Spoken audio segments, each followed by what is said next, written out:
Hello friends, welcome to the next lecture of the series. So आज हम units and dimensions के अंदर हमारे क्वांटिटीज के डायमेंशन निकालने के सेशन को ही कंटिन्यू करते हैं। तो आज हम शुरू करते हैं हमारी नई क्वांटिटी के साथ and that is Boltzmann constant. Okay, so Boltzmann constant is the ratio of energy upon temperature. ये एक फॉर्मूला है बोल्ट्जमैन कांस्टेंट का, और बोल्ट्जमैन कांस्टेंट क्या है ये हम अगले आने वाले चैप्टर में पढ़ेंगे। बट उससे पहले आपको सिर्फ हमें यहाँ पे डायमेंशन कैसे निकालना ये फाइंड आउट करना है, तो आपको सिर्फ फॉर्मूलाज पे कॉन्सेंट्रेट करिएगा। सो शुरू करते हैं सेशन को। तो एनर्जी का जो डायमेंशन था वो m1L2T-2। ओके, ये था हमारा एनर्जी का डायमेंशन। ये हमने प्रीवियस लेक्चर में हमने ये पढ़ा है कि ये कैसे आया। सो आप ये समझने के लिए प्रीवियस लेक्चर देख लीजिएगा। ओके, अब टेम्परेचर का निकालना है। तो देखो, टेम्परेचर का ऐसा यूनिट है केल्विन। सो टेम्परेचर mLT केल्विन है, तो m0 L0 T0, और एक नया ऐड हो जाएगा वो है K⁻1। This is dimension of temperature m0 L0 T0 K1। Okay, तो इसे अभी हमें समझना है। देखो, अब हमें ये कैलकुलेट करना है ये कैसे इसका डायमेंशन निकाल। यहाँ पे K1 है, तो ये हमें कैलकुलेट करते आने के लिए यहाँ पे हम K0 या फिर इजी तरीके से समझ में आ जाए इसलिए यहाँ पे K0 लिख लो। T-2 m1L2 T-2 और K-1। This is dimension of Boltzmann constant. Okay, next heat.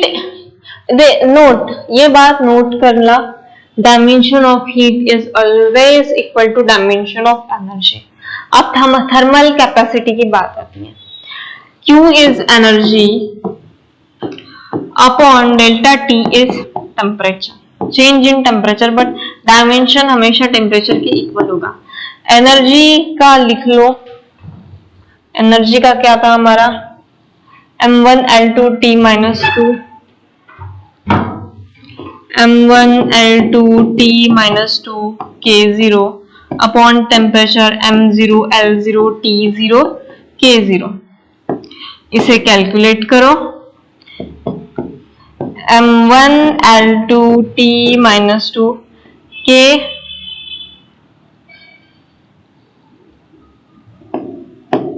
K-1। This is the dimension of heat capacity, thermal capacity. Okay, अब गैस कांस्टेंट की बात आती है। देखो यहाँ पे प्रेशर का लिख लो, वॉल्यूम का क्या आएगा वो लिख लो, ये मोल, और टेम्परेचर का आया था हमारा m0 L0 T0 K1। Pressure का हमने प्रीवियस लेक्चर में कैलकुलेट किए थे। वॉल्यूम हमें पता है, वॉल्यूम का क्या आता है ऐसा unit, metre cube, m0 L3 T0। यहाँ पे K है ना, तो हम यहाँ पे K0 लेते ताकि हमें ये अच्छे से समझ में आए। ओके,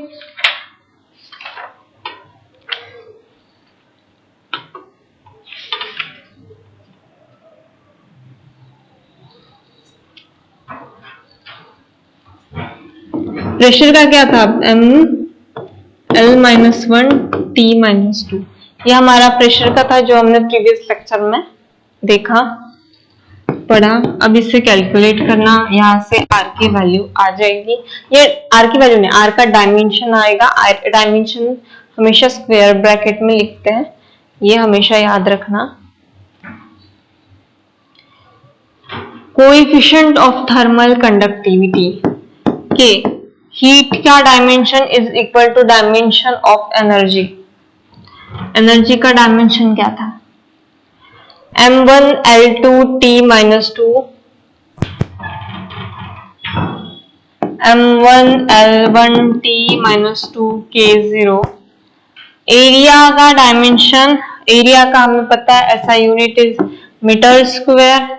m0l2 t0 k0 और delta T is your temperature. तो टेम्परेचर का डायमेंशन अभी निकाला m0l0 t0 k1 into time. Time का हमें डायमेंशन पता है m0l, टाइम का ऐसा यूनिट इज सेकंड। हमने बहुत बार किया पिछले लेक्चर्स में। 0l0 t0 t1 क्योंकि यहाँ पे केल्विन हमने सब इसमें लिया है तो यहाँ पे k0 upon distance m0l1 t0 k0। तो ये कैलकुलेट करके आपको कोएफिशिएंट ऑफ थर्मल कंडक्टिविटी मिल जाएगा, थर्मल कंडक्टिविटी का डायमेंशन मिल जाएगा। Okay, Stefan's constant is equal to energy upon area. Energy क्या है? m1l2t minus 2। एनर्जी का जो होता है वो वर्क डन के इक्वल होता है। Work done is equal to force into displacement, force is equal to mass into acceleration into displacement. यहाँ से आपको डायमेंशन निकालने पड़ेंगे जो हमने प्रीवियस लेक्चर में निकाले। ओके, और एरिया का m0l2t0, एरिया का ऐसा unit is metre square. Okay, देखो नीचे टेम्परेचर का ये है ना, तो यहाँ पे k0 लिख लेते हैं ताकि हमें बाद में कैलकुलेट करने में आसानी हो जाए।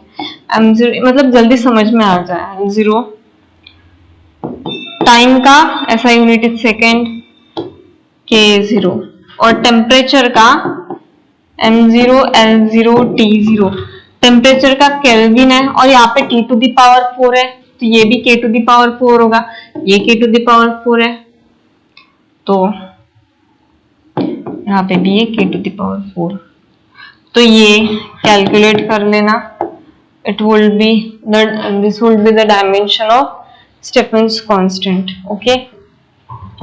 Next important आता है Wein's constant which is equal to wavelength which into temperature। ये इसका फॉर्मूला है wavelength into temperature। wavelength का ऐसा यूनिट इज मीटर। तो m0l0 t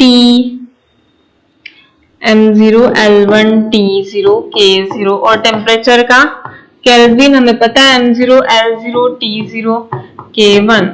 कैलकुलेट कर लो, आंसर आ जाएगा। डेल्टा एल का ऐसा change in length, coefficient of linear expansion में चेंज इन लेंथ, इसका डायमेंशन होगा m0l0 m0l1 t0 k0। हालांकि इट्स देखो change in length upon original length, ये क्या है? डायमेंशनलेस क्वांटिटी हो गई।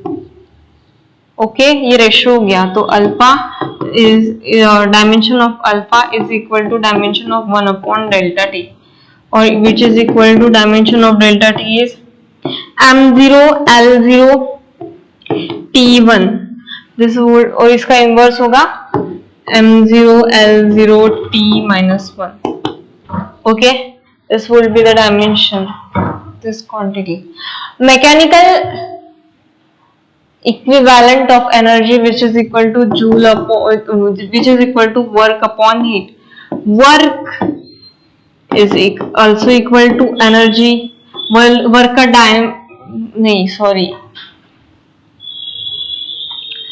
work का dimension is equals to dimension of force and work का dimension is equal to dimension of energy so हाँ इज इक्वल टू डायमेंशन, और हीट का भी dimension is equal to dimension of heat, दोनों dimension of energy, दोनों के dimension same है, so it is a dimensionless quantity, less quantity. Okay आगे बढ़ते हैं.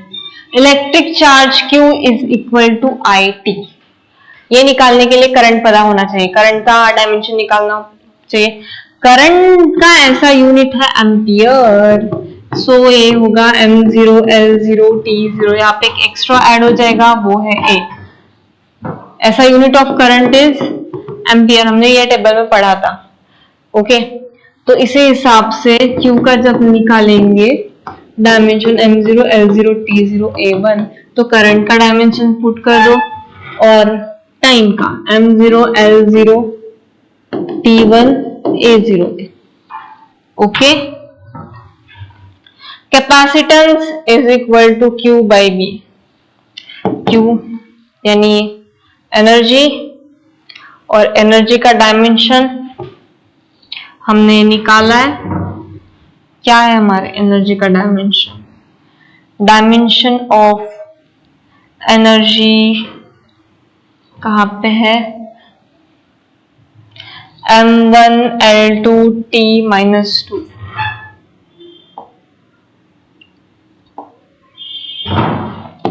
M1 L1 T minus 2 and ये है voltage. Voltage is equal to work per unit charge.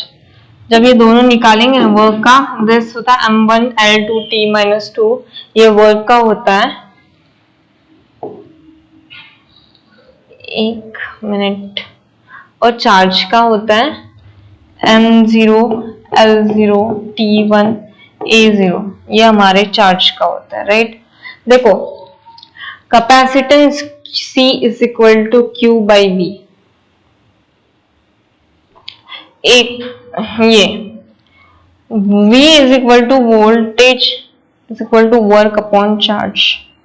Okay तो ये कैलकुलेट कर लो, यहाँ पे 0 लिख लो और आगे बढ़ो. यहाँ पे A1 और कैलकुलेट कर लो. Okay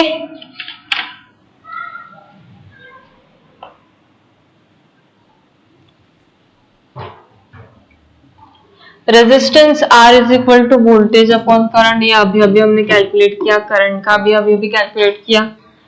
in the same way resistivity R, इसमें डायमेंशंस पुट कर लो जो अभी हमने रेजिस्टेंस का यहाँ से जो निकलेगा वो रेजिस्टेंस में पुट कर लो. रेजिस्टेंस इनटू एरिया, एरिया का हमें पता है metre square, L is length.